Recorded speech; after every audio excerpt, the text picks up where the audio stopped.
എല്ലാ മാന്യ സ്നേഹിതർക്കും വന്ദനം.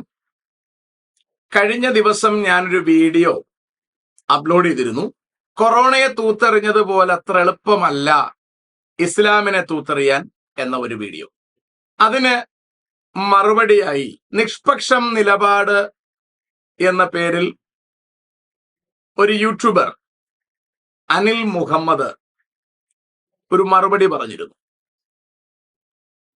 ആ മറുപടിക്ക് വിശദീകരണം പറയേണ്ട ആവശ്യമില്ല.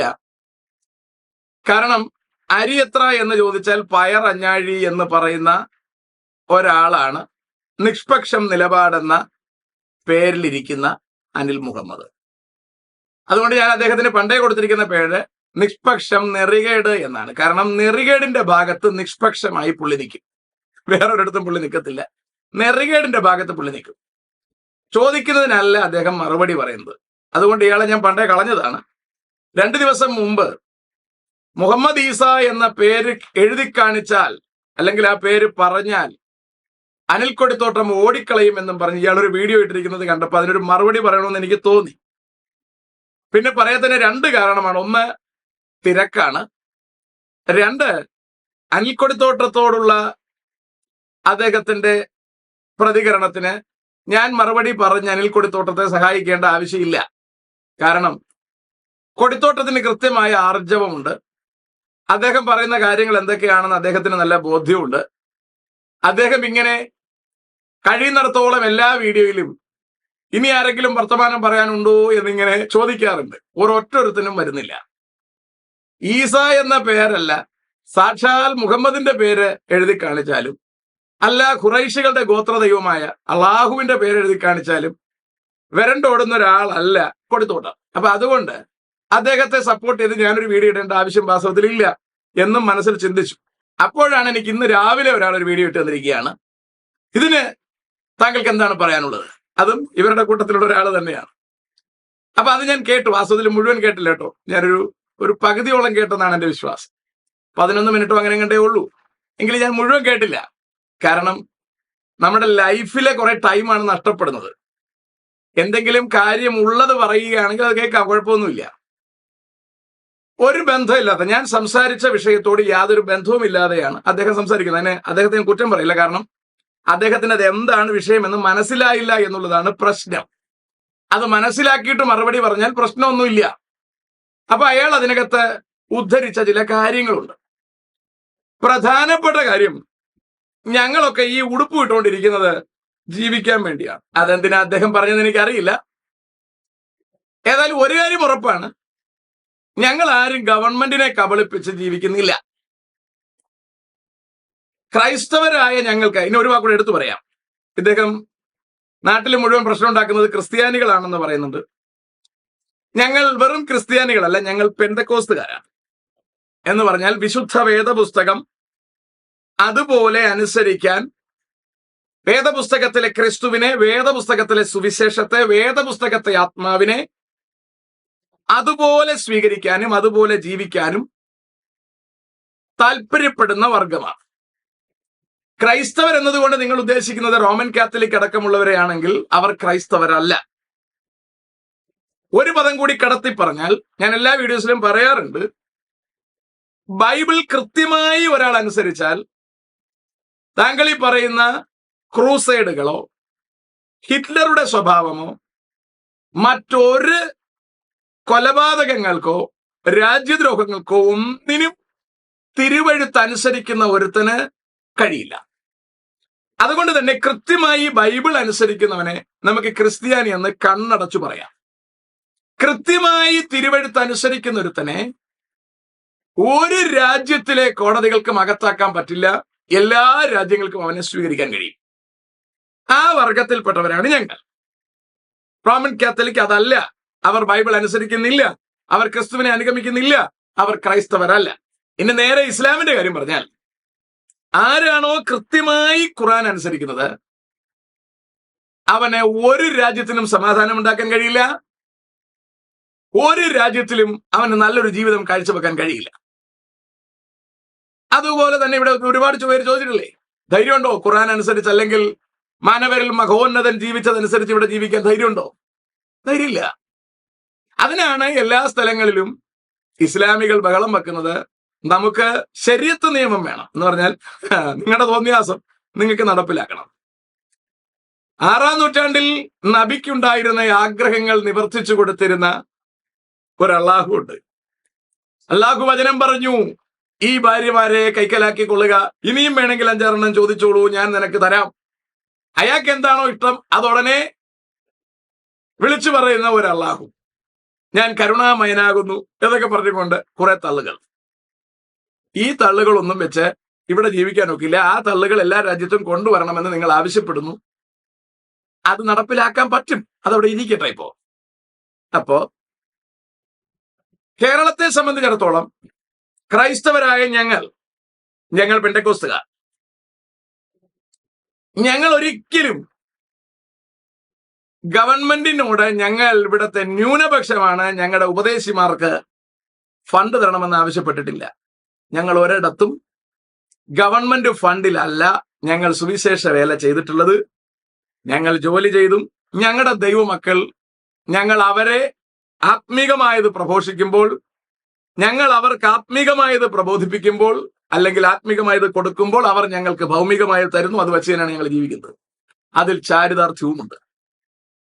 അല്ലാതെ ഇവിടെ ഇരവാദം നടത്തി ഞങ്ങൾ ഇവിടെ ദുർബലരാണ്, ന്യൂനപക്ഷമാണ്, ഞങ്ങൾക്ക് കാശ് വേണമെന്ന് പറഞ്ഞ് ഗവൺമെന്റിന്റെ കാശെല്ലാം കൂടി എഴുതിപ്പറക്കി മേടിച്ച് ഇവിടെ ഈ ദുഷിച്ച ഫിലോസഫി പ്രചരിപ്പിക്കുകയല്ല സുഹൃത്തെ ചെയ്തിട്ടുള്ളത്. അതുകൊണ്ട് താങ്കളുടെ കൂടെ ഇതേ കളർ ഉടുപ്പിട്ട അവർ ജീവിക്കുന്നത് പോലെ ഗവൺമെന്റിനെ പറ്റിച്ചല്ല ഞങ്ങൾ ജീവിക്കുന്നതെന്ന് പറയാൻ ഈ നെഞ്ചിന് ധൈര്യമുണ്ട്. പിന്നെ താങ്കൾ പറഞ്ഞല്ലോ ഞങ്ങളൊക്കെ യൂട്യൂബ് റവന്യൂ കൊണ്ട് ജീവിക്കാൻ നടക്കുകയാണ്. അത് വലിയ പാപമാണെന്ന് എനിക്ക് തോന്നുന്നില്ല. യൂട്യൂബ് റവന്യൂ കൊണ്ട് ജീവിക്കുന്നത് എന്തെങ്കിലും മോശമുള്ള പരിപാടിയാണെന്ന് എനിക്ക് തോന്നുന്നില്ല. അത് മാന്യതയുള്ള ജോലിയായിട്ടാണ് എനിക്ക് തോന്നുന്നത്, അല്ലേ? താങ്കൾ യൂട്യൂബിന്റെ റവന്യൂ എടുക്കുന്നുണ്ടോ? താങ്കൾ എന്തെങ്കിലും ആയിക്കൊണ്ട് പോകും, അതെനിക്കറിയേണ്ട കാര്യമില്ല. ഏതായാലും ഞാൻ യൂട്യൂബ് റവന്യൂ ഉപയോഗിക്കുന്നുണ്ട്. ഞാൻ അത്രയും സമയം യൂട്യൂബിൽ സ്പെൻഡ് ചെയ്യുന്നുണ്ട്. ജനത്തിന് അത്രയും മാന്യതയുള്ളതും ഗൗരവമുള്ളതുമായ കാര്യങ്ങൾ ഞാൻ പറഞ്ഞു കൊടുത്തിട്ട് തന്നെയാണ് യൂട്യൂബ് എനിക്ക് എന്തെങ്കിലും തരുന്നുണ്ടെങ്കിൽ ഞാൻ മേടിക്കുന്നതും ഉപയോഗിക്കുന്നതും. പിന്നെ താങ്കൾക്കും അതിന്റെ വിഹിതം വേണമെങ്കിൽ താങ്കളുടെ അക്കൗണ്ട് നമ്പർ തരൂ, അല്ലെങ്കിൽ താങ്കളുടെ ഗൂഗിൾ പേ നമ്പർ തരൂ. താങ്കൾക്ക് ഒരു കുഴിമന്തി കഴിക്കാൻ, താങ്കൾക്കും താങ്കളുടെ കുടുംബാംഗങ്ങൾക്കും കുഴിമന്തി കഴിക്കാൻ ഞാൻ കാശ് അയച്ചു തരാം. അതിലൊന്നും താങ്കൾ മനപ്രയാസപ്പെടണ്ട. ഞാൻ കാശ് ഉണ്ടാക്കുന്നുവെങ്കിൽ, എനിക്ക് റവന്യൂ വരുന്നുണ്ടെങ്കിൽ അത് മാന്യതയോടെ തന്നെയാണ്. മുഹമ്മദ് എന്നൊരു കാട്ടറബിയുടെ പേരിലല്ല എനിക്ക് കാശ് വരുന്നത്. അങ്ങനെയാണെങ്കിൽ അത് മാന്യതയുള്ളതല്ല. ഞാൻ എന്റെ കർത്താവായ യേശുക്രിസ്തുവിന്റെ സത്യവചനം യൂട്യൂബിലൂടെ സംസാരിച്ചിട്ട് തന്നെയാണ് എനിക്ക് കാശ് വന്നാൽ ഞാൻ ഉപജീവിക്കുന്നത്. ഞാൻ യേശുക്രിസ്തുവിന്റെ ആളാണെന്ന് പറയാൻ, ഞാൻ അതിന്റെ സുവിശേഷകനാണെന്ന് പറയാൻ, അതിന്റെ കുപ്പായം ഇട്ടെനിക്കിരിക്കാൻ എനിക്ക് ധൈര്യമുണ്ട്. കാരണം ഞാൻ സ്നേഹിക്കുന്ന, ഞാൻ പ്രസംഗിക്കുന്ന യേശു സാക്ഷാൽ ദൈവമാണ്.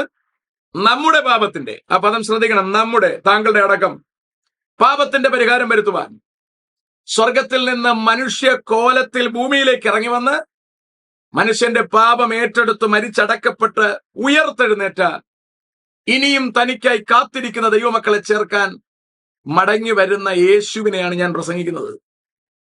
ആ ക്രിസ്തു ഭൂമിയിലായിരുന്നപ്പോൾ ഉലകത്തിന്റെ മധ്യഭാഗത്ത് നിന്നിട്ട് ചോദിച്ചു, നിങ്ങളിൽ ആർക്കെന്റെ പാപത്തെക്കുറിച്ച് ബോധം വരുത്താം? മാനവകുലത്തിന്റെ പാപത്തിന്റെ പരിഹാരത്തിന് വേണ്ടിയാണ് സുഹൃത്തെ അദ്ദേഹം മരിച്ചത്. താങ്കൾക്ക് ധൈര്യമുണ്ടോ താങ്കളുടെ പേരിനോട് ചേർത്തെഴുതിയിരിക്കുന്ന ആ കാട്ടറബിയുടെ ലീലാവിലാസങ്ങൾ, ഉപദേശങ്ങൾ, അദ്ദേഹത്തിന്റെ ജീവിതചര്യ പോലെ ജീവിക്കാൻ താങ്കൾക്ക് ധൈര്യമുണ്ടോ? ധൈര്യം ഉണ്ടാവില്ല. താങ്കൾക്ക് ആഗ്രഹം കാണും, അതുകൊണ്ടാണ് അദ്ദേഹത്തിന്റെ പേര് താങ്കൾ കൂടെ എഴുതിയിരിക്കുന്നത്. അദ്ദേഹം ജീവിച്ച ജീവിത ശൈലിയേക്കാൾ താങ്കൾക്ക് ഇഷ്ടം കാണും, പക്ഷേ ഇവിടെ ജീവിക്കാൻ ഒക്കത്തില്ല. ജീവിച്ചാൽ താങ്കൾ ജയിലിൽ കിടക്കും. മനസ്സിലായോ? അതുകൊണ്ട് എനിക്ക് നല്ല സന്തോഷവും നല്ല ചാരിതാർത്ഥ്യവും ഉണ്ട് സുഹൃത്തെ. ഞാൻ കാശ് മേടിക്കുന്നുണ്ടെങ്കിൽ ആ ജോലി ചെയ്തിട്ട് തന്നെയാണ് മേടിക്കുന്നത്, ആരെയും കബളിപ്പിച്ചിട്ടല്ല. ഞാൻ പ്രസംഗിക്കുന്ന തിരുവെഴുത്ത് ആധികാരികമായി സംസാരിക്കാൻ എനിക്ക് ധൈര്യമുണ്ട്. അത് ഇന്നലെയും ഇന്നും നാളെയും മാറാത്ത ഒന്നാണ്. ആ തിരുവഴുത്തിന്റെ അടിസ്ഥാനത്തിലാണ് ഞാൻ സംസാരിച്ചത്. ഉലകത്തിൽ നിന്ന് ഇസ്ലാമിനെ തുടച്ചു മാറ്റാനാവില്ല. അത് വളർന്നുകൊണ്ടേയിരിക്കും, അത് വളരണം. കാരണം ഈ ഭൂമിയെ മുഴുവൻ നശിപ്പിക്കാനാണ് കർത്താവ് പദ്ധതി ഒരുക്കിയിരിക്കുന്നത്. കർത്താവ് അബ്രഹാമിനെ വിളിച്ചു വേർതിരിച്ച് കൊണ്ടുവരുമ്പോൾ, അബ്രഹാമുമായി ഒരു ഉടമ്പടി സൈൻ ചെയ്യുമ്പോൾ, ഉൽപ്പത്തി പുസ്തകം 15-ാം അധ്യായത്തിൽ അബ്രഹാമിനോട് കർത്താവ് പറയുകയാണ്, ഞാൻ ഈ നാട് നിനക്ക് തരും. അറിയണം, അബ്രഹാമിന് അന്നൊരു കുഞ്ഞു പോലുമില്ല. അബ്രഹാം ചോദിക്കുക, അതെനിക്ക് എങ്ങനെ അറിയാം? അതിന് അബ്രഹാമിനോട് കർത്താവ് പറയുന്ന മറുപടി ശ്രദ്ധിക്കുക. 15-ാം അധ്യായം 12 മുതലുള്ള വാക്യങ്ങളാണ്. സൂര്യൻ അസ്തമിക്കുമ്പോൾ അബ്രഹാമിന് ഒരു ഗാഢനിദ്ര വന്നു, ഭീതിയും അന്ധതമസ്സും അവന്റെ മേൽ വന്നു. അപ്പോൾ യഹോവ അബ്രഹാമിനോട്, നിന്റെ സന്തതി, ഒരു കുട്ടി പോലും കിട്ടിയിട്ടില്ലാത്ത കാലമാണെന്ന് അറിയണം, സ്വന്തമല്ലാത്ത ദേശത്ത് 400 സംവത്സരം പ്രവാസികളായിരുന്ന് ആ ദേശക്കാരെ സേവിക്കും. അത് നടന്നു കേട്ടോ. ഈജിപ്തിൽ ഇസ്രായേൽ മക്കൾ 400 കൊല്ലം പാർത്തു. അവരെ പീഡിപ്പിക്കുമെന്ന് നീ അറിഞ്ഞുകൊള്ളുക എന്ന് പറഞ്ഞാൽ, ഈജിപ്തിലെ ജനം ഇസ്രായേൽ മക്കളെ പീഡിപ്പിക്കുമെന്ന് അറിഞ്ഞുകൊള്ളുക. അത് സംഭവിച്ചു. എന്നാൽ അവർ സേവിക്കുന്ന ജാതിയെ ഞാൻ വിധിക്കും എന്ന് പറഞ്ഞാൽ, ആ മിസ്രൈമ്യരെ അല്ലെങ്കിൽ ഈജിപ്ഷ്യൻസിനെ കർത്താവ് ന്യായം വിധിക്കുമെന്ന് പറഞ്ഞു. കർത്താവ് ന്യായം വിധിച്ചു. 10 ബാധകളും ശേഷം മിച്ചമുള്ള സകലവനെയും ചെങ്കടലിൽ മുക്കി കൊല്ലുകയും ചെയ്തു. ഇത് ചരിത്രമാണ്, കഥയല്ല. അതിന്റെ ശേഷം അവർ വളരെ സമ്പത്തോടുകൂടെ പുറപ്പെട്ടു പോരും. ഇസ്രായേലിനെ കുറിച്ച് പറയുക, ഇസ്രായേൽ സമ്പത്തോടുകൂടി തിരിച്ചു വന്നു. നീയോ സമാധാനത്തോടെ നിന്റെ പിതാക്കന്മാരോട് ചേരും. അബ്രഹാമിനോട് പറയുക, നീ നല്ല വാർദ്ധക്യത്തിൽ അടക്കപ്പെടും. നിന്റെ 4-ാം തലമുറക്കാർ ഇവിടേക്ക് വരും. അങ്ങനെ 4-ാം തലമുറക്കാരാണ് മടങ്ങി വരുന്നത് മോശയുടെ കാലത്ത് BC 1406. അന്ന് അള്ളാഹു ഇല്ല കേട്ടോ, അന്ന് അള്ളാഹു ജനിച്ചിട്ടേ ഇല്ല. അടുത്ത് പറയുന്നതാണ് പ്രത്യേകത, അമോര്യരുടെ അക്രമം ഇതുവരെ തികഞ്ഞിട്ടില്ല എന്ന് പറഞ്ഞാൽ, കനാൻ നാട് ദൈവം ഇസ്രായേലിന് വാക്ക് പറയുമ്പോൾ കനാനിൽ ജീവിച്ചിരിക്കുന്ന ആൾക്കാർ പാപികളാണ്. കർത്താവ് പറഞ്ഞത്, അബ്രഹാമേ, നിന്റെ സന്തതി ഈജിപ്തിൽ 400 കൊല്ലം പാർക്കണം. അവിടെ അവർ പാർക്കുമ്പോൾ ഒരു ചെറിയ ബുദ്ധിമുട്ട് നേരിടേണ്ടി വരും, ഞാൻ നോക്കിക്കോളാം. അവിടെ താമസിക്കുന്ന കാലം അവർ എണ്ണത്തിലും സമ്പത്തിലും വർദ്ധിക്കും. ആ സമയം കനാനിലുള്ള ജനം അവരുടെ പാപത്തിൽ തികയും. അപ്പോൾ ഞാൻ ഇസ്രായേലിനെ ഈജിപ്തിൽ നിന്ന് കൊണ്ടുവന്നിട്ട് കനാനിലെ പാപികൾ അവരുടെ പാപത്തിൽ മൂക്കുമ്പോൾ അവരെ മുഴുവനായി തൂത്തുമാറ്റിയിട്ട് നിങ്ങളെ ഞാൻ ഇവിടെ താമസിപ്പിക്കും. ഇതായിരുന്നു ദൈവത്തിന്റെ പദ്ധതി. ആ പദ്ധതികൾക്കൊക്കെ പിന്നീട് ഒരുപാട് വ്യത്യാസം വന്നു. കാരണം ഇസ്രായേലിന്റെ പിഴവ് തന്നെയാണ്. അതുകൊണ്ടാണ് ഇസ്രായേൽ ഇന്ന് അവിടെ കിടന്ന് അടികൊള്ളുന്നത്. അതുപോലെ കർത്താവായ യേശുക്രിസ്തു ഇസ്രായേലിന്റെ വീണ്ടെടുപ്പിനായി ഭൂമിയിലേക്ക് ഇറങ്ങി വരുമ്പോൾ ഇസ്രായേൽ യേശുവിനെ തള്ളിക്കളയുകയും കർത്താവ് മുഴുവനവകുലത്തിലും ആർക്ക് വേണമെങ്കിലും രക്ഷയ്ക്ക് തയ്യാറായിക്കൊള്ളാൻ ആവശ്യപ്പെടുകയും ചെയ്തു. എന്നിട്ട് കർത്താവ് വച്ച പദ്ധതി, മുഴുവൻ ഭൂമിയും പിശാചിന്റെ കയ്യിലായിരിക്കുന്നു. ഈ ഭൂമിയിൽ പാപം നിറയട്ടെ, പാപം മുഴുക്കട്ടെ. അത് മുഴുത്തു കഴിയുമ്പോൾ ഈ ഭൂമിയെ നശിപ്പിക്കാം, തീയിലിട്ട് കളയാം. എന്നിട്ട് ദൈവമക്കൾക്ക് വേണ്ടി പുതിയൊരു ഭൂമിയാണ് കർത്താവ് പദ്ധതി ഒരുക്കിയത്. അതുകൊണ്ടാണ് ഞാൻ പറഞ്ഞത്, പാപം അതിന്റെ പൂർണ്ണ വളർച്ചയിൽ എത്തേണ്ടതായിട്ടുണ്ട്. അതിനെ ഒഴിവാക്കാൻ കഴിയില്ല. അതുകൊണ്ട് യേശുക്രിസ്തു ഭൂമിയിൽ വന്നു. ക്രിസ്തുവിന്റെ ശിഷ്യരിൽ നിന്ന് ആരംഭിച്ച ക്രൈസ്തവ മാർഗം റോമൻ കാത്തലിക് ഏറ്റെടുക്കുമ്പോൾ ക്രിസ്തു മാർഗം എന്ന സിസ്റ്റം മാറി, ക്രിസ്തു മതമായി മാറി. അങ്ങനെ മലിനതകൾ വളരെ ഉഷാറായിട്ട് വളരാൻ തുടങ്ങി. അതിന്റെ വളർച്ച അത്ര അങ്ങോട്ട് ഉഷാറാകാതെ വന്നതുകൊണ്ടാണ് ചെകുത്താൻ ഒരു കാട്ടറബിയെ ഉപയോഗിച്ച് ഇസ്രായേലിനെ തെറി പറയാനും ഇസ്രായേലിനെ മുഴുവൻ കൊന്നുകളയാനും ക്രിസ്തുവിനെ താഴ്ത്തിക്കെട്ടുവാനും ക്രിസ്ത്യാനിയെ അപമാനിക്കുവാനും ഇവര് രണ്ടുപേരും ഉപയോഗിച്ചിരുന്ന ഗ്രന്ഥങ്ങളെ മറ്റൊരു ഗ്രന്ഥമാക്കി തിരുത്തി അവതരിപ്പിച്ച് സ്വർഗത്തിലടക്കം ലൈംഗികതയും മദ്യപ്പുഴകളുമാണെന്ന് മനുഷ്യനെ കൊതിപ്പിച്ച് അതിലേക്ക് വലിച്ചഴച്ചിരിക്കുന്നത്. അങ്ങനെ അതുവഴി ഉണ്ടായ പാപം ലോകത്തിൽ വാനോളം ഉയരേണ്ടതായിട്ടുണ്ട്. അത് വാനോളം ഉയരുമ്പോഴാണ് ദൈവത്തിന് ഭൂമിയെ നശിപ്പിക്കേണ്ടത്. അതാ സുഹൃത്തെ ഞാൻ പറഞ്ഞത്. ആ സാധനം ലോകത്തെമ്പാടും വളർന്ന് പന്തലിച്ചു എന്നാണ് പറഞ്ഞത്. കൊറോണയെ കളഞ്ഞതുപോലെ അത്ര എളുപ്പമല്ല ഇത് കളയാൻ കഴിയില്ല എന്ന് തിരുവഴുത്തിന്റെ അടിസ്ഥാനത്തിലാണ് സംസാരിച്ചത്. താങ്കൾക്ക് അത് എന്തെങ്കിലും തീവ്രവാദം പോലെയൊക്കെ തോന്നിയെങ്കിൽ അത് താങ്കളുടെ കണ്ണിന്റെ കുഴപ്പമാണ്. താങ്കൾ ഞാൻ ഈ പറഞ്ഞതിനെ ആ സെൻസിൽ മനസ്സിലാക്കിയാൽ മനസ്സിലാക്കത്തക്കതേ ഉള്ളൂ. അത് മനസ്സിലാക്കാനുള്ള കഴിവ് താങ്കൾക്ക് ഉണ്ടാകുമോ എന്ന് എനിക്കറിയില്ല. കാരണം താങ്കളുടെ കണ്ണിനും മഞ്ഞപ്പിത്തം ബാധിച്ചിരിക്കുകയാണ്. ഞാനീ പറഞ്ഞ ഒന്നും ടെററിസം അല്ല, അതിന്റെ ആവശ്യവും എനിക്കില്ല. രാജ്യം നമ്മൾ പിടിച്ചോളാൻ ഞാൻ പറഞ്ഞിട്ടില്ല. ഇസ്ലാം ഇവിടെ വളർന്ന് വന്തലിക്കും. കാരണം അതിനകത്താണ് തരക്കേടില്ലാത്ത ഇന്നുള്ള എല്ലാ ദുർനടപ്പുകളും ഉള്ളത്, എല്ലാ മ്ലേച്ഛതകളും ഉള്ളത്, എല്ലാ അതിക്രമവും ഉള്ളത്. അപ്പോൾ അത് ശരിക്കും വളർന്ന് ഈ ഭൂമിയെ മൊത്തം അങ്ങ് പിടിക്കണം. എന്നാലേ കർത്താവിന് ഈ ഭൂമിയെയും ഈ പാപികളെയും പിശാചിനെയും ഒരുമിച്ച് നരകത്തിലേക്ക് പറഞ്ഞു വിടാൻ കഴിയത്തുള്ളൂ. അപ്പോൾ അതിന്റെ പൂർത്തീകരണത്തിലേക്ക് പാഞ്ഞുകൊണ്ടിരിക്കുന്നതാണ് നമ്മൾ ഈ കാണുന്ന രംഗം. മനസ്സിലായി കാണുമെന്ന് പ്രതീക്ഷിക്കുന്നു. അടുത്ത ഭാഗം ഇദ്ദേഹം പറഞ്ഞ ഒരു വിഷയം, ഈ സോഷ്യൽ മീഡിയ ഇല്ലാതിരുന്ന കാലത്ത് നമ്മളൊക്കെ പറഞ്ഞത് ആർക്കും അറിയില്ലായിരുന്നു എന്നും ഇപ്പോ ഇവരൊക്കെ ഈ വിഷം തുപ്പുന്നു എന്നുമാണ് ഈ പറയുന്നത്. വളരെ ശ്രദ്ധിക്കുക, ഞാനത് എടുത്തു പറഞ്ഞ് കൃത്യമാക്കി. ഞങ്ങൾ വാസ്തവത്തിൽ വിഷം തുപ്പുന്നില്ല. ഈ തിരുവെഴുത്തിലെ കൃത്യം കാര്യമാണ് പറയുന്നത്. അത് സമാധാനത്തോടെ കേട്ടാൽ മനസ്സിലാകത്തക്കതേ ഉള്ളൂ. സമാധാനം ഇല്ലാതെ വരുമ്പോഴാണ് അത് മനസ്സിലാക്കാൻ പറ്റാതെ വരുന്നത്. ഞങ്ങൾ അന്നും ഇന്നും എന്നും പ്രസംഗിക്കുന്നത് ഒന്ന് തന്നെയാണ്: ഈ ലോകം ദുഷ്ടന്റെ അധീനതയിൽ കിടക്കുന്നു.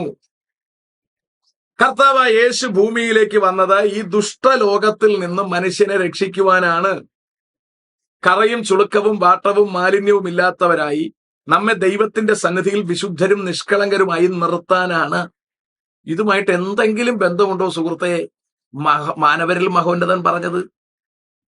ഇവിടെ നിന്ന് നമ്മൾ സ്വർഗത്തിലേക്ക് ചെല്ലുമ്പോൾ അവിടെ ലൈംഗികതയ്ക്ക് വേണ്ടിയാണ് പോകുന്നത്. ഞാനതിൽ എന്തും പറയാൻ, എനിക്കൊന്നും പറയാനില്ല സുഹൃത്തെ. അനിലിന് ഇതൊക്കെ എങ്ങനെ മനസ്സിലാക്കാൻ പറ്റുന്നെന്ന് എനിക്കറിയില്ല. അനിലും അവിടെ ചെന്നിട്ട് ഘൂറികളൊത്ത് സല്ലപിക്കാൻ വേണ്ടി മുഹമ്മദിന്റെ പേര് കൂടി ചേർത്തിട്ടുകൊണ്ട് ആവേശത്തോടെ നിൽക്കുകയാണെന്ന് എനിക്കറിയാം. മുഹമ്മദ് ജീവിച്ചതുപോലെ ജീവിക്കാൻ താങ്കൾക്ക് ആഗ്രഹമുണ്ടെങ്കിലും അതുപോലെ ജീവിക്കാൻ നിവൃത്തിയില്ലാത്തത് കൊണ്ടാണ് ഇങ്ങനെ ഇരുന്നുകൊണ്ട് ഓളിയിടുന്നതെന്നും എനിക്ക് ബോധ്യമുണ്ട്. താങ്കളുടെ ഫ്രസ്ട്രേഷൻ കാണുമ്പോൾ എനിക്ക് താങ്കളുടെ ചിരി ഓർമ്മ വരികയാണ്. വാസ്തവത്തിൽ താങ്കൾ ആ ചിരിക്കാതെ ഇട്ടിരിക്കുന്ന ഒരു വീഡിയോ ഇതാണെന്ന് തോന്നുന്നു. താങ്കൾ ഇങ്ങനെ ശ്വാസം പിടിച്ചിരിക്കുകയാണ്. ഏതാണ്ട് ടോയ്ലറ്റിൽ പോകാത്ത ആൾക്കാർ ഇരിക്കുന്ന പോലെ താങ്കൾ ഇങ്ങനെ ഇരിക്കുകയാണ്. അതിൽ നിന്നും ഈ സാധനം എവിടം വരെ കൊണ്ടു എന്ന് എനിക്ക് ബോധ്യമായി. അത് താങ്കളുടെ മാനസാന്തരത്തിന് യോഗ്യമായെങ്കിൽ കൊള്ളായിരുന്നു എന്ന് ആഗ്രഹിക്കുന്നു. ഏതായാലും അത് അവിടെ ഇരിക്കട്ടെ. അപ്പൊ താങ്കൾ പറഞ്ഞ കാര്യം, സോഷ്യൽ മീഡിയ, ഞങ്ങൾ പ്രസംഗിച്ച കാര്യം ഇപ്പൊ സോഷ്യൽ മീഡിയയിലൂടെ പുറത്തു വന്നപ്പോൾ നിങ്ങൾക്ക് മനസ്സിലായി എന്നാണ്. സുഹൃത്തെ, ഇത് തന്നെ എനിക്ക് പറയാനുള്ളത്. നിങ്ങളുടെ ആൾക്കാര് ഗവൺമെന്റിന്റെ ശമ്പളവും പറ്റി പിന്നെ മലബാർ ഗോൾഡും കൊണ്ടുവന്ന് ഇവിടെ പഠിപ്പിച്ചുകൊണ്ടിരുന്നത് രാജ്യദ്രോഹമാണെന്ന് വാസ്തവത്തിൽ അറിയില്ലായിരുന്നു. സോഷ്യൽ മീഡിയ ശക്തമായപ്പോഴാണ് ഞങ്ങളൊക്കെ അറിയുന്നത്. വാസ്തവത്തിൽ നമ്മുടെ ഇന്ത്യ ഭരിക്കുന്ന നരേന്ദ്രമോദിക്ക് ഇത് നേരത്തെ അറിയായിരുന്നു എന്നാണ് എന്റെ ചിന്ത. വാസ്തവത്തിൽ സോഷ്യൽ മീഡിയ വന്നതുകൊണ്ട് തന്നെയാണ് കേരളത്തിലെ തെരുവുകളിൽ അരിയും മലരും മേടിച്ചു വെച്ചുകൊള്ളാൻ വിളിച്ചു പറഞ്ഞപ്പോ അത് പുറംലോകം അറിഞ്ഞതും അതിന്റെ അടിസ്ഥാനത്തിൽ ഭാരത മണ്ണിൽ നിന്ന് ഈ സാധനത്തെ ഒഴിവാക്കിയതും. നിയമപരമായി ഇതിനെ നിരോധിച്ചിട്ടുണ്ടെന്നേ ഉള്ളൂ. അതിലൊരൊറ്റ മനുഷ്യനെ പോലും കൊന്നൊഴിവാക്കിയിട്ടില്ല. അതിലെ എല്ലാ വൈറസുകളും പൂർണ്ണ വളർച്ചയിൽ ഇവിടെ ഉണ്ട്. അത് മറ്റൊരു ലേബലിൽ ആ സാധനം വെളി വരും. അതിന്റെ ആള് തന്നെയാണോ താങ്കളെന്ന് എനിക്കറിയില്ല. ഏതായാലും സോഷ്യൽ മീഡിയ വന്നതോടെ നിങ്ങളൊക്കെ ഇരുട്ടത്ത് പഠിപ്പിക്കുന്നത് എന്താണെന്ന് വെളിച്ചത്ത് വന്നു. ജാമിദ ടീച്ചറിനെ പോലെയുള്ള നല്ല പുലിക്കുട്ടികൾ പുറത്തോട്ട് വന്ന് ഇതിനകത്ത് നടക്കുന്നത് എന്തൊക്കെയാണെന്നും സ്വർഗത്തിലെ സ്വപ്നങ്ങൾ ഇവിടെ വെച്ച് പാവം പെമ്പിള്ളരിൽ നടപ്പിലാക്കാൻ ശ്രമിക്കുന്നതിന്റെ ഉടായിപ്പുകളും ഒക്കെ വെളിച്ചം കണ്ടു തുടങ്ങി. അതുപോലെ പുറത്തിറങ്ങി മറ്റു തരം മതക്കാരെ വെല്ലുവിളിക്കാൻ എടുത്തു ചാടിയ MM അക്ബറും സക്കീർ നായിക്കും, നായിക്ക് തന്നെയാണെന്ന് എനിക്കറിയില്ല കേട്ടോ, സക്കീർ നായിക്കും പിന്നെ മുഹമ്മദ് ഈസ, അതൊക്കെ അതിൽ വലിയ കഥകളൊന്നുമല്ല. ഇങ്ങനെ കുറെ ടീമുകൾ ഉണ്ടായിരുന്നു. ഇപ്പൊ ഒരുത്തരെയും കാണാനില്ല. കാരണം ആമ്പിള്ളേര് പുറത്തിറങ്ങി. അനിൽക്കൊടിത്തോട്ടത്തെ പോലെയുള്ളവർ ഡെയിലി മൈക്ക് വെച്ച് വിളിക്കുകയാണ്, ഇനി ആരെങ്കിലും ഉണ്ടോ? ഒരൊറ്റൊരുത്തനില്ലേ? അനിലിന് ധൈര്യമുണ്ടോ? ഈ ഇരുന്ന് സംസാരിക്കുന്നുണ്ടല്ലോ. അനിൽ വാസ്തവത്തിൽ അനിലിന്റെ കൂടെ ഇരിക്കുന്ന ഡോക്ടർ താങ്കൾ മേടിച്ച ഡോക്ടറേറ്റ് ആണെങ്കിൽ ഏതിലും ആയിക്കോട്ടെ, സംവരണം വഴി കയറിപ്പോയി വാങ്ങിയതല്ലെങ്കിൽ, പൈസ കൊടുത്തു വാങ്ങിയതല്ലെങ്കിൽ, വിദ്യാഭ്യാസത്തിന് അതിന്റെ മാന്യത എല്ലായിടത്തും ഉണ്ടല്ലോ. താങ്കളുടെ വർത്തമാനം കേട്ടിട്ട് എടോ പോടോ വാടോ എന്നൊക്കെ വിളിക്കുന്ന കേട്ടിട്ട് താങ്കളുടെ നാട്ടിലെ ലാംഗ്വേജ് അങ്ങനെയാണെന്ന് എനിക്കറിയില്ല കേട്ടോ. ചിലപ്പോൾ ആ നാട്ടിലെ സ്റ്റാൻഡേർഡ് ലാംഗ്വേജ് ആയിരിക്കും, എനിക്കറിയില്ല. നമ്മുടെ നാട്ടിൽ അങ്ങനെ ഉപയോഗിക്കുന്ന ഒരു അല്പം കുറഞ്ഞ ലാംഗ്വേജ് ആണ്, സാരമില്ല. താങ്കൾ അങ്ങനെ ഉപയോഗിച്ചത് താങ്കളുടെ നാട്ടിലെ നല്ല ലാംഗ്വേജ് ആണെങ്കിൽ താങ്കളുടെ വിദ്യാഭ്യാസം ഞാൻ ചോദ്യം ചെയ്യുന്നില്ല. താങ്കളുടെ നാട്ടിലെയും മോശം ലാംഗ്വേജ് ആണ് താങ്കൾ ഉപയോഗിച്ചതെങ്കിൽ താങ്കളുടെ വിദ്യാഭ്യാസം എവിടുന്ന് ഉടായ്പിൽ ഒപ്പിച്ചതാണ്. കാരണം ഇവിടുത്തെ മന്ത്രിയുടെയൊക്കെ സർട്ടിഫിക്കറ്റിലെ വിദ്യാഭ്യാസ യോഗ്യത തറതൊടാത്ത യോഗ്യതയാണ്. പക്ഷെ മൂപ്പർക്ക് വാ തുറക്കാൻ അറിയത്തില്ല, സംസാരിക്കാനും അറിയത്തില്ല. ബാക്കി നമുക്കറിയാമല്ലോ, ഞാനത് പറയുന്നില്ല. അപ്പൊ അതുപോലുള്ള വല്ല ഡിഗ്രിയുമാണ് താങ്കൾക്കുള്ളതെങ്കിൽ എനിക്കൊന്നും പറയാനില്ല. അല്ല, താങ്കൾ ശരിക്കും തീസീസ് ഒക്കെ എഴുതി നല്ല നിലയിൽ ഡോക്ടറേറ്റ് നേടിയതാണെങ്കിൽ താങ്കൾ പറയുന്ന വർത്തമാനത്തിൽ ഒരു അല്പമെങ്കിലും താങ്കൾക്ക് മാന്യതയും വിലയും ഉണ്ടെങ്കിൽ കൊടുത്തോട്ടൊക്കെ ഇരുന്ന് വെല്ലുവിളിക്കുകയല്ലേ. താങ്കളുടെ പുസ്തകം വെച്ച് ഒരു ചർച്ചയ്ക്ക് താങ്കൾ തയ്യാറാവും. എന്തിനാ മടിച്ചു നിൽക്കുന്നേ? അതിനാവില്ലെങ്കിൽ പുറത്തിറങ്ങി വെളിച്ചത്തിറങ്ങി തങ്ങളുടെ കയ്യിലിരിക്കുന്ന പുസ്തകം വായിക്കാനും പ്രസംഗിക്കാനും പ്രചരിപ്പിക്കാനുമുള്ള ആംബിയർ ഇല്ലെങ്കിൽ വച്ചിട്ട് പോ സുഹൃത്തെ, വേറെ പണി നോക്ക്. ഇതൊന്നും നടക്കുന്ന ഇടപാടല്ല. നിങ്ങളുടെ പുസ്തകം വെച്ച് നിങ്ങൾക്ക് പ്രസംഗിക്കാൻ ഒരിടത്തും ആവില്ല. ഇറക്കിയാൽ നാണം കെട്ട് ഊപ്പാട് വരും. ആകെ പുസ്തകത്തിനകത്തുള്ളത് നിതംബങ്ങളെ കുറിച്ചുള്ള വിശദീകരണങ്ങൾ, വയറിനെ കുറിച്ചുള്ള വിശദീകരണങ്ങൾ, ശൗചാലയത്തിലെ സംഭവങ്ങൾ, പിന്നെ ലൈംഗികത. ഇതിനപ്പുറത്ത് എന്തെങ്കിലും ഉണ്ടോ? അപ്പൊ ചിലപ്പോ താങ്കൾ പറയും, താങ്കളുടെ ബൈബിളിലെ ഉത്തമഗീതത്തിൽ ഉണ്ടല്ലോ. ഉത്തമഗീതത്തിൽ എന്തുണ്ടെന്നേ പറയുന്നത്? ശലോമോൻ എഴുതിയ ലവ് ലെറ്റർ, അത് പുസ്തകത്തിനകത്ത് ചേർത്തിട്ടുണ്ട്. അത് വായിച്ച് ധ്യാനിക്കാനുള്ളതല്ല. ശലോമോൻ ജ്ഞാനി വീണുപോയവനാണ്, പരാജയപ്പെട്ടവനാണ്. അയാൾ എന്തുകൊണ്ട് വീണുപോയി എന്നും അയാളുടെ വഴി എന്തായിരുന്നു എന്നും ബോധ്യപ്പെടുത്തുന്നതാണ് ആ സാധനങ്ങൾ. അല്ലാതെ ശലോമോൻ മാനവരിൽ മഹോന്നതനല്ല സുഹൃത്തെ. വിശ്വാസവീരന്മാരുടെ പട്ടികയിൽ മൂപ്പരുടെ പേരുമില്ല. പക്ഷെ താങ്കൾ പറയുന്ന മാനവരിൽ മഹോന്നതനില്ലേ? 6-ാം വയസ്സുകാരി കളിപ്പാട്ടം വെച്ച് കളിച്ചുകൊണ്ടിരിക്കുന്നത് കണ്ടിട്ട് ഇവളുടെ ശരീരം ഒന്ന് വളർന്നെങ്കിൽ ഞാൻ ഭോഗിക്കുമായിരുന്നു എന്ന് പറഞ്ഞ് ആവേശപ്പെട്ട ആ മനുഷ്യൻ സ്വന്തം മകന്റെ ഭാര്യ തുണിമാറുന്നത് കട്ടനിടയിൽ കൂടി നോക്കി നിന്നിട്ട് മകനെ കൊണ്ട് മൊഴി ചൊല്ലിച്ച് കളഞ്ഞിട്ട് ആ പെങ്കൊച്ചിനെ കയ്യിലാക്കിയ ആ വല്ലാത്ത മികവില്ലേ? അത് വല്ലാത്തൊരു കഥ തന്നെയാണ്. അതൊക്കെ വെളിയിലിറങ്ങി പ്രസംഗിക്കാനും അത് കേട്ടോണ്ടിരിക്കാനുമുള്ള ആർജവത്വം താങ്കൾക്കുണ്ടെങ്കിൽ താങ്കളുടെ DR-ല്ലേ ഡോക്ടറേറ്റ് ആ ചിരി ഒത്ത തോന്നല്ലേ? താങ്കളുടെ ചിരി പറ്റിയെന്ന് തോന്നുന്നു. എന്ത് പറയാൻ സുഹൃത്തെ, എന്താണ് പറയാൻ? അപ്പോൾ സോഷ്യൽ മീഡിയ വന്നപ്പോൾ താങ്കളുടെ ആൾക്കാരും പറഞ്ഞ സാധനങ്ങൾ പുറത്തു വന്നു. ഇപ്പോഴാണ് നമ്മൾ അറിയുന്നത് ഇവന്മാർ എന്തൊക്കെയായി പറയുന്നതെന്ന്. ഇപ്പോ എല്ലാത്തിനും ചുട്ട മറുപടി തിരിച്ചു കിട്ടി തുടങ്ങി. ഒരുപാട് ജനം എക്സ് മുസ്ലിം ആയിക്കൊണ്ടിരിക്കുന്നു, നിരീശ്വരവാദത്തിലേക്ക് പോകുന്നു. എന്താ കാര്യം? പെമ്പിള്ളേരെ എഴുന്നേറ്റ് ചോദിക്കുക, ഇതെങ്ങനെ ശരിയാവുമെന്ന്. ഉസ്താദുമാരെ മുണ്ടിട്ടുകൊണ്ട് പായുന്ന ഒരു രംഗമാണ് ഇപ്പൊ കാണുന്നത്. അതുകൊണ്ട് ഇപ്പോ നമ്മുടെയൊക്കെ വീഡിയോസ് കണ്ടാൽ ഉസ്താദന്മാരൊന്നും മറുപടി പറയത്തില്ല. കാരണം തിളച്ച എണ്ണയിലിട്ട് പൊരിക്കുമെന്നറിയാം. അതുകൊണ്ട് താങ്കളെ പോലെയുള്ള പുസ്തകം തൊടാതെ വേറെന്തെങ്കിലും ബളുബള പറയുന്ന, ഒരടിസ്ഥാനവും ഇല്ലാതെ പറയുന്ന കുറെ ടീമുകളെ ഇപ്പൊ പുറത്തുള്ളൂ. എനിക്കൊണ്ട് കുറെ ടീമുകളും ഇല്ല, താങ്കളൊക്കെ ഉള്ളൂ. താങ്കളുടെയൊക്കെ തൊലിക്കെട്ടിച്ചിരി ഉള്ളത് കൊണ്ട് എന്താണ് പറയുന്നത് വലിയ ബോധം താങ്കൾക്കും ഇല്ലാത്തതുകൊണ്ട് മാന്യമായി ഇരുന്നതുപോലെ സംസാരിക്കാൻ താങ്കൾക്ക് കഴിയും. ധൈര്യമുണ്ടോ കാര്യങ്ങളുടെ അടിസ്ഥാനത്തോടെ സംസാരിക്കാൻ? ഇനി ഒരു കാര്യം കൂടി പറഞ്ഞ് ഞാൻ ഈ കാര്യം അവസാനിപ്പിക്കുകയാണ്. ഞാൻ ജസ്റ്റ് പകുതി കേട്ടതിൽ മനസ്സിലാക്കിയ കാര്യങ്ങളാണ്. മുഴുവൻ കേൾക്കാനുള്ള കൃപ എനിക്കില്ലാത്തതുകൊണ്ടാണ് കേൾക്കാത്തത്. ബാക്കി കൂടി പറയാം. മിഡിൽ ഈസ്റ്റിൽ ആൾക്കാർക്കാർക്കും താമസിക്കാൻ അവസരം കൊടുക്കുന്നില്ലെന്നാ ഞാൻ പറഞ്ഞത്. അവിടെ വസ്തുക്കൾ സ്വന്തമാക്കാനുള്ള അനുവാദം കൊടുക്കില്ല. ക്രൈസ്തവ രാഷ്ട്രങ്ങളായ മറ്റിടങ്ങളിലെല്ലാം കൊടുക്കുന്നുണ്ട്, സായിപ്പന്മാര് കൊടുക്കുന്നുണ്ട്. ഇതാ ഞാൻ പറഞ്ഞത്. ഇതിനിടയിൽ ഇദ്ദേഹം പറഞ്ഞ മറ്റൊരു കാര്യം, ഭാരതത്തിൽ വന്ന സായിപ്പ് എന്ന് പറയാതെ, ബ്രിട്ടീഷുകാരൻ എന്ന് പറയാതെ അവരുടെ ജാതി പറയാൻ, ജാതിയല്ല അനിലെ, അവരുടെ മതം, അവർ ക്രിസ്തു മതക്കാരാണ്. അവർ ക്രിസ്ത്യാനികളല്ല, അവർ ക്രിസ്തു മതക്കാരാണ്. ക്രൈസ്തവ മിഷനറിമാരായി വന്നവരാരും ഇവിടെ കച്ചവടത്തിന് വന്നവരല്ല. കച്ചവടത്തിനായി വന്നവർ ക്രൈസ്തവ മിഷനറിമാരുമല്ല. ഇത് ഒന്ന്, ഇത് രണ്ടാണ്.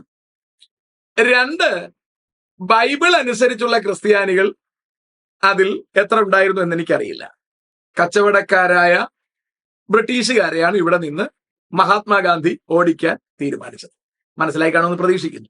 അല്ലാതെ ക്രൈസ്തവർ ഇവിടെ ഒന്ന് നശിപ്പിച്ചതൊന്നും പറയാനൊക്കത്തില്ല. ഇനി മിഷനറിമാർ ഇവിടെ വന്നതുകൊണ്ടാണ് അനില് പോലും നല്ല വൃത്തിക്ക് തുണി കൊടുത്തിരിക്കുന്നത്. ഇല്ലേലേ? അറബി ആയിരുന്നു ഇവിടെ വന്നെങ്കിൽ താങ്കൾ ഇപ്പൊ നൈറ്റ് ഇട്ടുകൊണ്ട് നടക്കേണ്ടി വന്നേനെ. സായിപ്പ് ഇവിടെ വന്നോണ്ടാ വൃത്തിക്ക് പാൻറ്റും ഇട്ട് ഉടുപ്പും ഇട്ട് താങ്കൾ ഇങ്ങനെ വൃത്തിക്ക് മുടിയും വെട്ടിയിരിക്കുന്നത്. പിടികിട്ടിയോ? താങ്കൾ പഠിച്ചതും ആംഗലേയ ഭാഷയും ഒക്കെ ഇവിടെ കൊണ്ടുവന്നത് സായിപ്പാ സുഹൃത്തെ. അറബി ഇവിടെ എന്ത് പിണ്ണാക്ക് കൊണ്ടുവന്നാ താങ്കൾ പറയുന്നേ? ഒന്ന് പറ കേക്കട്ടെ. ഇവിടത്തെ അനാചാരങ്ങൾ മുഴുവൻ ഇവിടെ നിന്ന് തൂത്തുമാറ്റിയത് സായിപ്പാ സുഹൃത്തെ, അല്ലെങ്കിൽ ക്രിസ്ത്യാനിയ സുഹൃത്തെ. താങ്കൾക്ക് അത് കേൾക്കുമ്പോഴാണ് പ്രയാസമെങ്കിൽ ഞാൻ പറയാം. ക്രിസ്ത്യാനിയ സുഹൃത്തെ, എന്തെങ്കിലും പറയാനുണ്ടെങ്കിൽ പറ. അപ്പനെ അപ്പ എന്നും അമ്മയെ അമ്മ എന്നും വിളിക്കാൻ പഠിപ്പിച്ചതും കൊച്ചു പിള്ളേരുടെ മേലുണ്ടായിരുന്ന കല്യാണത്തിന്റെ പരിപാടി എടുത്തു മാറ്റിയതും സതി സമ്പ്രദായം നിർത്തലാക്കിയതും അനാചാരങ്ങളെയും ദുരാചാരങ്ങളെയും ചോദ്യം ചെയ്തതും ഇല്ലായ്മ ചെയ്തതും വിദ്യാഭ്യാസം കൊണ്ടുവന്നതുമൊക്കെ ആമ്പിള്ളരാ സുഹൃത്തെ.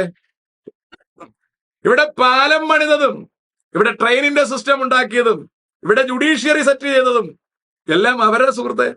എന്തിനാ ഇന്ത്യൻ പാർലമെന്റിൽ ഇന്ത്യൻ പ്രസിഡന്റിന് വീട് വെച്ച് കൊടുത്തിരിക്കുന്നത് പോലും അവരാ സുഹൃത്തെ. എന്താ വല്ല സംശയമുണ്ടോ? ചിരി ഒക്കുന്നുണ്ട് കേട്ടോ. താങ്കളെ പോലെ ഞാനും ചിരിച്ച് പഠിക്കുകയാണ്. കൊള്ളാം, ചിരി കൊള്ളാം. താങ്കൾ ചിരി പഠിപ്പിച്ചെന്നെ വളരെ നന്ദിയുണ്ട്. അപ്പൊ അതുകൊണ്ട് ഇവിടെ വന്ന ഇംഗ്ലീഷുകാർ ഇവിടെ ഒന്നും നശിപ്പിച്ചിട്ടൊന്നുമില്ല. ഇവിടെ എല്ലാം നല്ല വൃത്തിയാക്കുക തന്നെയാണ് ചെയ്തത്. മനസ്സിലായോ? അവിടെ ഇരിക്കട്ടെ. ഇനി നമുക്ക് താഴേക്ക് വരാം. ഇനി മിഡിൽ ഈസ്റ്റിൽ ആൾക്കാരെ പോയില്ലെന്നോ അവിടെ നിന്ന് കാശ് കൊണ്ടുവന്നില്ലെന്നോ ഞാൻ പറഞ്ഞിട്ടില്ല.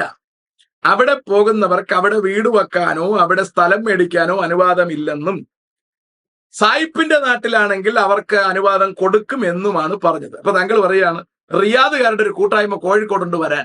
അത് വന്നിട്ട് എന്തോ ചെയ്യാന്? റിയാദിൽ ആൾക്കാർ വർഷങ്ങളായി പാർക്കുന്നവരുണ്ട്, എല്ലാ രാജ്യത്തും പാർക്കുന്നവരുണ്ട്. ഞാൻ എല്ലാ സ്ഥലത്തും പോയിട്ടുണ്ട്, കണ്ടിട്ടുണ്ട്. മലയാളികൾ അവിടെ ചെന്ന് പാർക്കുന്നുണ്ട്, അവിടെ നിന്ന് കാശ് കൊണ്ടുവരുന്നുണ്ട്. അതല്ല ഞാൻ പറഞ്ഞത്. ഏതെങ്കിലും മലയാളി അവിടെ വീട് വെച്ച് താമസിക്കുന്ന താങ്കൾക്കറിയാവോ? അതാ ഞാൻ ചോദിച്ചത്. അതാ ഞാൻ പറഞ്ഞത്. ഈ കാട്ടറബികൾ അതിന് സമ്മതിക്കില്ല. അപ്പൊ ഇവര് പറഞ്ഞു അവിടെ നിന്ന് അറബിയുടെ കാശ് കൊണ്ടുവന്നു. അല്ല, അറബിക്ക് എഴുത്തും വായനയും വിവരവും ഇല്ലായിരുന്നു. ഇപ്പൊ കുറേശ്ശെ അവര് പഠിച്ചു വന്നു. രാജ്യങ്ങളെ ഈ നിലയിലാക്കി മാറ്റിയതൊക്കെ മറ്റിതര രാജ്യങ്ങളിൽ നിന്ന് ചെന്ന മനുഷ്യരാണ് സുഹൃത്തെ. ഇത് മനസ്സിലാക്ക്. അവിടെ ഉണ്ടായിരുന്ന അറബികൾക്ക് ആകെ അറിയാമായിരുന്നത് മഹോന്നതന്റെ ലീലാവിലാസങ്ങൾ. അത് തന്നെയായിരുന്നു അവന്മാർ അവിടെ അന്നും ഇന്നും ചെയ്തുകൊണ്ട് നടക്കുന്നത്. അതുകൊണ്ട് പല രാജ്യങ്ങളും കുത്തുപാളയായി പോയി. അവർക്ക് സമ്പത്തുണ്ടായിരുന്നു, എങ്ങനെ വിനിയോഗിക്കണമെന്നോ രാഷ്ട്രം എങ്ങനെ ഡെവലപ്പ് ചെയ്യണമെന്നോ അറിയില്ലായിരുന്നു. ആമ്പിള്ളേര് ചെന്നാണ് അത് ചെയ്തെടുത്തത്. എന്നിട്ടും അവിടെ ഒരാൾക്കാർക്കും താമസിക്കാൻ വീട് വെക്കാൻ അനുവാദം അവന്മാര് കൊടുത്തില്ല. ഇതാണ് പറഞ്ഞ കഥ. മനസ്സിലായോ? അല്ലാതെ മിഡിൽ ഈസ്റ്റിൽ ചെന്നിട്ട് പൈസ കൊണ്ടുവന്നില്ലെന്നോ അറബി രാഷ്ട്രങ്ങളെ താമസിപ്പിച്ചില്ലെന്നോ അല്ല പറഞ്ഞത്. ഞാനും തിന്നിട്ടുണ്ട് അറബി രാഷ്ട്രത്തിലെ കാശ്. അതൊന്നും അല്ല ഈ പറഞ്ഞത്. പറഞ്ഞത് ബോധത്തോടെ കേൾക്കാനുള്ള സാമാന്യ പരിജ്ഞാനവും മനസ്സും ഒക്കെ വേണം അനിലേ. പിന്നെ തലയ്ക്കൊക്കെ തല്ലല്ലോ ബുദ്ധി. അതുകൊണ്ട് അവിടെ ഇരിക്കട്ടെ. ഞാൻ പറഞ്ഞത് അറബികളുടെ നാട്ടിലെങ്ങും നമ്മളെ സ്ഥലം വാങ്ങാനോ വീട് വെക്കാനോ അനുവദിക്കില്ല. ഇവന്മാര് മറ്റിടത്ത് നിന്ന് ഇത് ചെയ്യും. ഇനി എനിക്ക് ചോദിക്കാനുള്ളൊരു കുഞ്ഞു ചോദ്യം, നിഷ്പക്ഷം ചോദ്യം. ഏതെങ്കിലും നാട്ടിൽ നിന്ന് ആരെങ്കിലും മിഡിൽ ഈസ്റ്റിലേക്ക്, അറബി നാടുകളിലേക്ക് വിദ്യാഭ്യാസത്തിന് പോകുന്നത് സാറ് കണ്ടിട്ടുണ്ടോ? ഇല്ലല്ലേ? എല്ലാരും പഠിക്കാൻ പോകുന്നത് സായിപ്പിന്റെ നാട്ടിലാ സുഹൃത്തെ.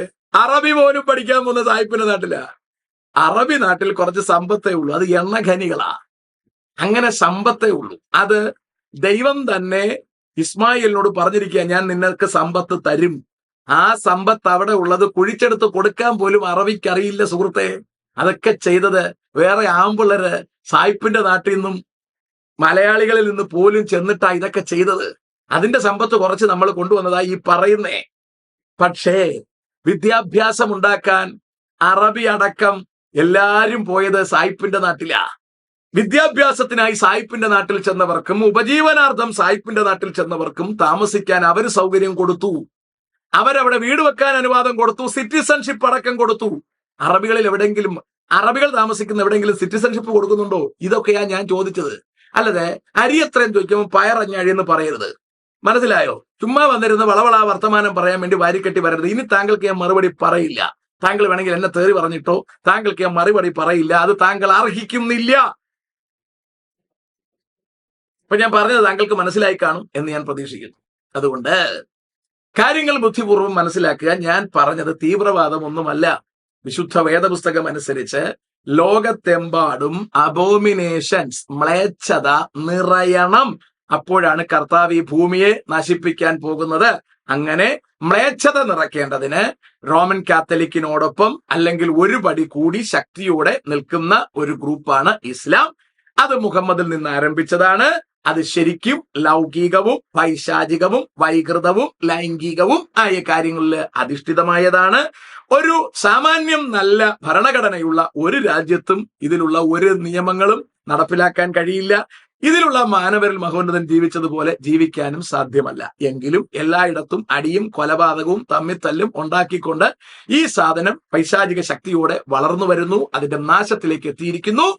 ഇത് നശിപ്പിക്കാൻ പോകുന്നതിന് തൊട്ട് മുമ്പ് ഈ നശിച്ച ലോകത്തിൽ, ഈ പിശാചിന്റെ പിടിയിൽ കിടക്കുന്ന ഈ ലോകത്തിൽ കർത്താവിന് വേണ്ടി മാറി നിൽക്കാൻ, കർത്താവിന്റെ രക്തത്താൽ വീണ്ടെടുക്കപ്പെട്ട ശുദ്ധീകരിക്കപ്പെട്ട ദൈവമക്കളായി മാറി നിൽക്കാൻ തയ്യാറുള്ള ജനത്തെ ഈ ദുഷ്ടലോകത്തിൽ നിന്ന് നിത്യരാജ്യത്തിലേക്ക് കർത്താവ് കൊണ്ടുപോകും. പുതിയ ആകാശവും പുതിയ ഭൂമിയും വരുവാൻ പോകുന്നു. സമുദ്രമതിലില്ല.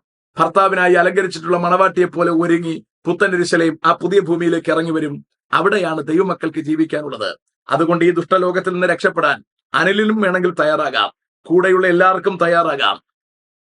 കയ്യിലുള്ളത് മ്ലേച്ഛതയാണെന്ന് തിരിച്ചറിയുവാനും വലിച്ചെറിയുവാനും നിങ്ങൾക്ക് കഴിഞ്ഞെങ്കിൽ കൊള്ളായിരുന്നു. ലോകത്തിൽ രക്ഷപ്പെടാൻ, ഈ ദുഷ്ടലോകത്തിൽ നിന്ന് രക്ഷപ്പെടാൻ ഒറ്റ വഴിയേ ഉള്ളൂ. മറ്റൊരുത്തനിലും രക്ഷയില്ല. നമുക്ക് രക്ഷിക്കപ്പെടുവാൻ ആകാശത്തിന് കീഴെ മനുഷ്യരുടെ ഇടയിൽ യേശു എന്ന നാമമല്ലാതെ മറ്റൊരു നാമമില്ല. അവൻ ഒരുവൻ മാത്രം ദൈവപുത്രൻ. അവൻ മരിച്ചു, അടക്കപ്പെട്ടു, അവൻ ഉയർത്തെഴുന്നേറ്റു. കർത്താവിന് വേണ്ടി കാത്തിരിക്കുന്ന വിശുദ്ധ ജനത്തെ ചേർക്കാൻ പാപം കൂടാതെ യേശു പിന്നെയും പ്രത്യക്ഷനാകും. ആ കർത്താവിന് വേണ്ടി കാത്തിരിക്കാം. ദൈവം നമ്മെല്ലാവരെയും അനുഗ്രഹിക്കുമാറാകട്ടെ.